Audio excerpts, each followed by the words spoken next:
क्या होगा जब भारत की सबसे सीक्रेट इंटेलिजेंस एजेंसी का सबसे बेवकूफ एजेंट देश को बचाने निकले? जब किस्मत तो साथ हो लेकिन दिमाग ना हो। आज मैं सुनाने जा रहा हूं चारी एक 111 की मजेदार कहानी, जहां ब्रह्मचारी यानी एजेंट चारी, जो हर काम गलत करता है लेकिन फ्लूक से सही हो जाता है, हैदराबाद को एक भयंकर आतंकवादी हमले से बचाने निकलता है। यह कहानी है उस कंफ्यूज्ड स्पाई की जो जेम्स बॉन्ड बनना चाहता है लेकिन मिस्टर बीन बन जाता है। तो चलिए चलते हैं इस मजेदार जासूसी के सफर पर, जहां हर कदम पर कॉमेडी है और एक्शन भी। कहानी शुरू होती है 2005 से। उस समय का आंध्र प्रदेश, तेलंगाना अलग नहीं हुआ था। मुख्यमंत्री राजा रेड्डी को एहसास होता है कि देश को एक ऐसी सीक्रेट इंटेलिजेंस एजेंसी चाहिए जो नियमों की किताब के हिसाब से नहीं बल्कि अपने तरीके से काम करे। मुख्यमंत्री पूर्व मेजर जनरल प्रसाद राव को बुलाते हैं। प्रसाद राव एक सख्त और अनुभवी सैनिक हैं।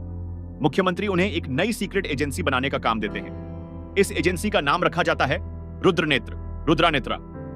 रुद्रनेत्र का काम है देश की सुरक्षा से जुड़े किसी भी खतरे का सामना करना, चाहे वो आतंकवाद हो, जासूसी हो या कोई भी संकट। और सबसे बड़ी बात, ये एजेंसी पूरी तरह से सीक्रेट है। सरकारी फाइलों में इसका कोई रिकॉर्ड नहीं है। प्रसाद राव अपनी टीम बनाते हैं।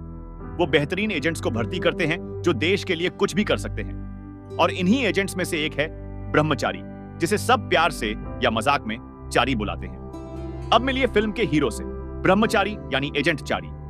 चारी एक बहुत ही अजीब स्पाई है। वो खुद को जेम्स बॉन्ड समझता है, लेकिन असलियत में वो बहुत ही कंफ्यूज्ड और भोला भाला इंसान है। चारी की सबसे बड़ी खासियत या कमजोरी ये है कि वो हर काम गलत तरीके से करता है, लेकिन किस्मत से चीजें सही हो जाती हैं। उसे कोई प्रॉपर ट्रेनिंग नहीं है, वो सिचुएशन नहीं समझता, लेकिन फिर भी मिशन पूरे हो जाते हैं। फिल्म में एनिमेटेड फ्लैशबैक दिखाया जाता है, जहां हमें पता चलता है कि चारी कैसे रुद्रनेत्र में आया। बचपन से ही चारी का सपना था देश की सेवा करना, लेकिन वो बहुत होशियार नहीं था। फिर भी प्रसाद राव ने चारी में कुछ देखा, शायद उसकी किस्मत, शायद उसका जुनून, और उसे रुद्रनेत्र में शामिल कर लिया। चारी के साथ काम करता है उसका साथी, एक मजेदार किरदार जो हर वक्त चारी की बेवकूफियों को संभालता रहता है। प्रसाद राव को चारी पर बहुत भरोसा नहीं है, लेकिन वो जानते हैं कि किस्मत भी काम आती है। अब कहानी वर्तमान समय में आती है। हैदराबाद शहर में एक भयंकर बम ब्लास्ट होता है। विस्फोट इतना तेज है कि पूरे शहर में दहशत फैल जाती है। कई लोग मारे जाते हैं, बहुत सारे घायल हो जाते हैं। यह कोई साधारण ब्लास्ट नहीं है, यह एक सुसाइड बॉम्बिंग है, यानी किसी ने खुद को बम से उड़ा दिया। पुलिस और सरकार हड़कंप में आ जाती है। कौन है यह आतंकवादी? अगला हमला कहां होगा? क्या और भी हमले होंगे? मुख्यमंत्री तुरंत प्रसाद राव को बुलाते हैं। वो कहते हैं, प्रसाद राव, रुद्रनेत्र को एक्टिवेट करो, इस मामले को सॉल्व करो, जल्दी से जल्दी। प्रसाद राव समझ जाते हैं कि यह एक बहुत बड़ा केस है, उन्हें अपने बेस्ट एजेंट्स चाहिए। लेकिन तभी एक समस्या आ जाती है।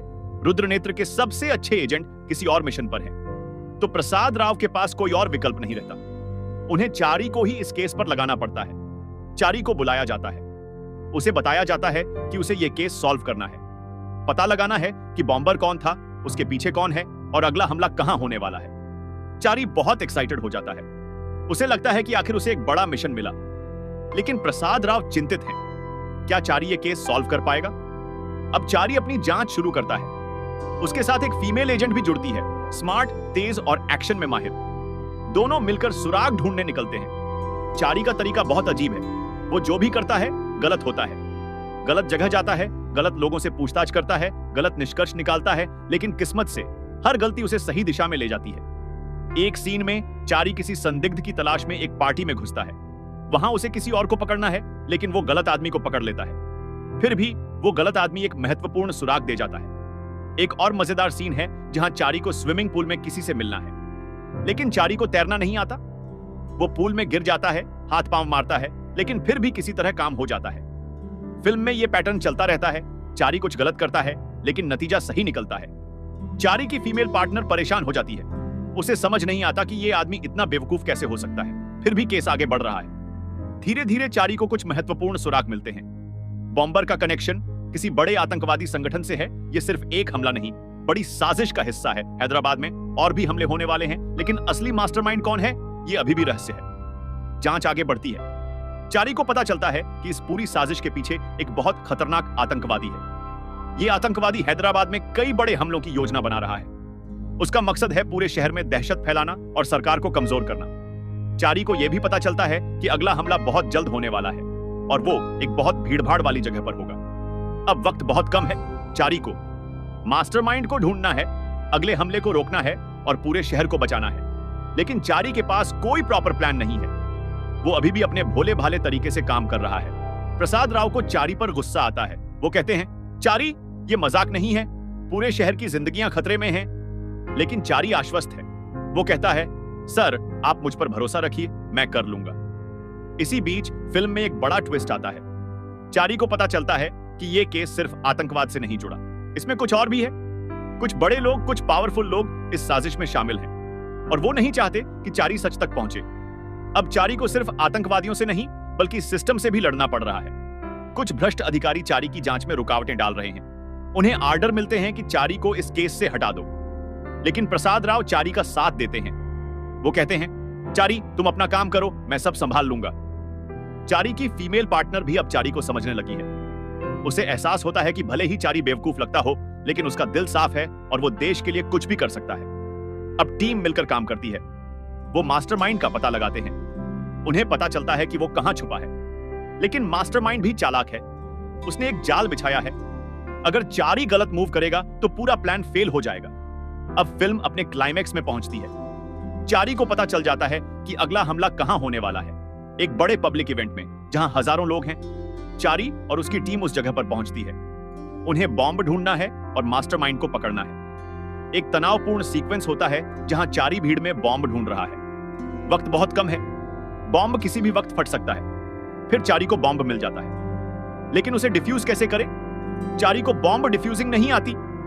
एक कॉमेडी सीन होता है जहां चारी गलत तरीके से बॉम्ब के तारों काटता है। सब सोचते हैं कि अब बम फटेगा, लेकिन किस्मत से चारी ने सही तार काट दी। बम डिफ्यूज हो जाता है। अब बचा है मास्टरमाइंड को पकड़ना। चारी और मास्टरमाइंड के बीच आमना सामना होता है। एक एक्शन सीक्वेंस होता है। मास्टरमाइंड चारी को कहता है, तुम सिर्फ एक किस्मत का धनी हो, तुम्हारे अंदर कोई टैलेंट नहीं है। लेकिन चारी जवाब देता है, हो सकता है मेरे अंदर टैलेंट ना हो, लेकिन मेरे अंदर दिल है, देश के लिए कुछ करने का जज्बा है, और कभी कभी यही काफी होता है।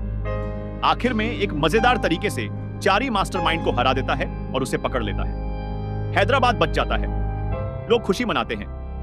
केस सॉल्व होने के बाद चारी को हीरो की तरह सेलिब्रेट किया जाता है। लेकिन क्योंकि रुद्रनेत्र एक सीक्रेट एजेंसी है, इसलिए चारी को पब्लिक में कोई क्रेडिट नहीं मिलता। सिर्फ प्रसाद राव और उसकी टीम जानती है कि चारी ने क्या किया।